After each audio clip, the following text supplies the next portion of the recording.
Today you'll be taking notes over the PSTT chart. PSTT stands for Plot, Subject, Theme, and Technique. Plot, subject, and theme are the three main parts of the chart, but technique is sort of a vessel or a way that we get from plot to subject and then how we figure out what the theme is from there. You should have your Cornell notes out. You should be ready to take notes over this. We're going to be using this throughout the entire year for poetry, for plays, for prose, and it'll be very useful for you on the AP test to get a springboard. If there's a poem that you aren't sure about, it'll really help you get to the meat of the piece.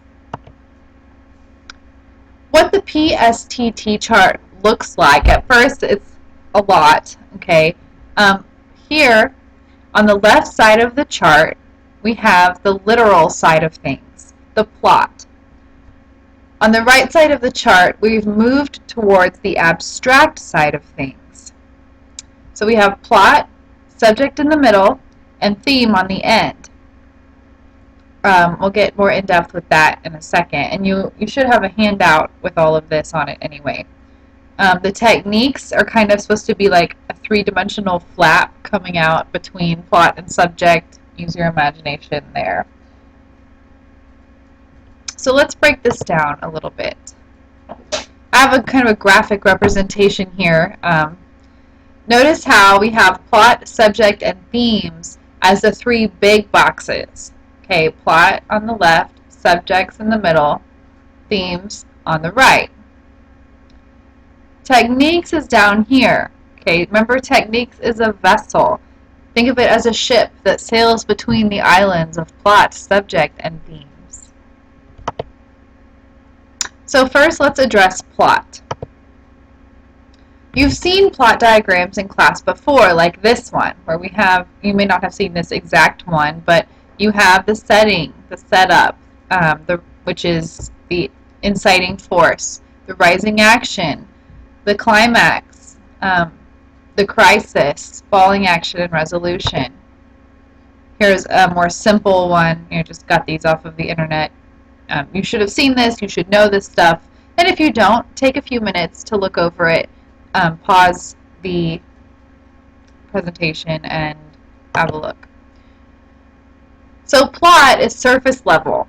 Its details, remember from diddles, we have that details part where it's just stuff that the authors put in there, the character's age, names, that sort of thing. It's basic. It's what's going on.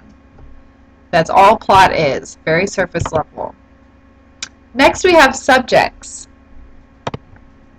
Subjects are abstract, like this painting here.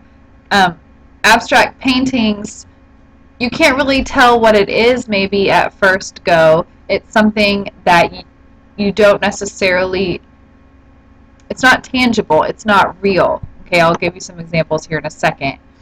And these ideas are big ones, okay?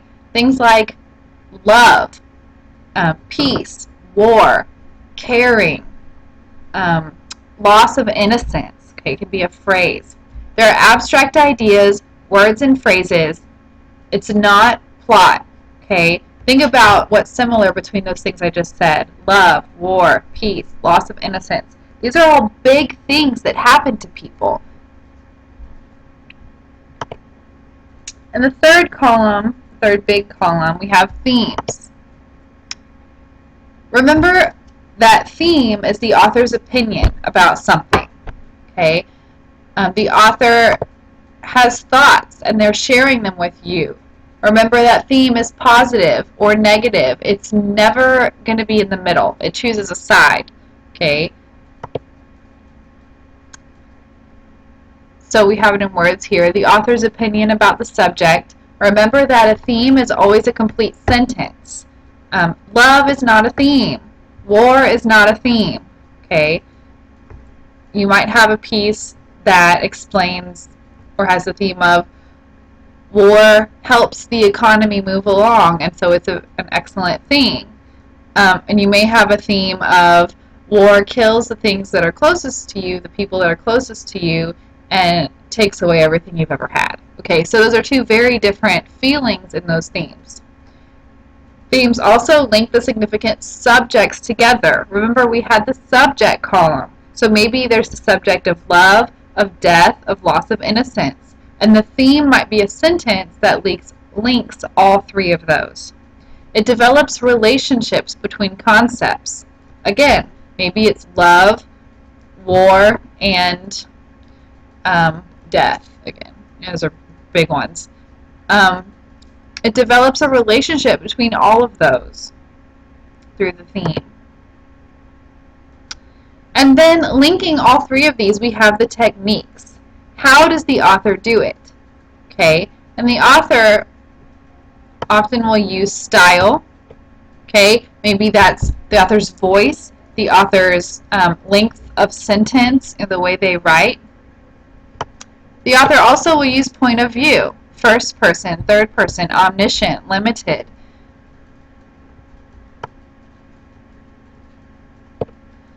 So these techniques that the author uses, you want to ask yourself, how does the author convey the subject using the plot? Maybe you have a person who's gone off to war and they're writing letters home, so you have this, and they die. Okay, so again, we have that love, war, and death all together. So the plot has given us our subjects of love, war, and death, and we use those to lead us to the theme.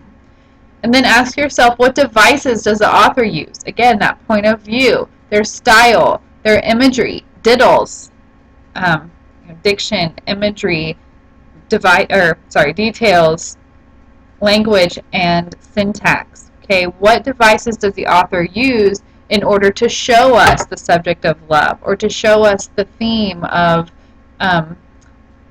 loss of a loved one can teach us strength we never knew we had to overcome, or whatever. Okay, what devices does the author use to demonstrate that? All right, we're going to be using the PSTT chart a lot. It's excellent for helping you guys get from this basic plot all the way over to the more deep ideas of themes and author purpose, author opinion, differentiating between the speaker and the author. So hopefully that's handy for you on the AP test.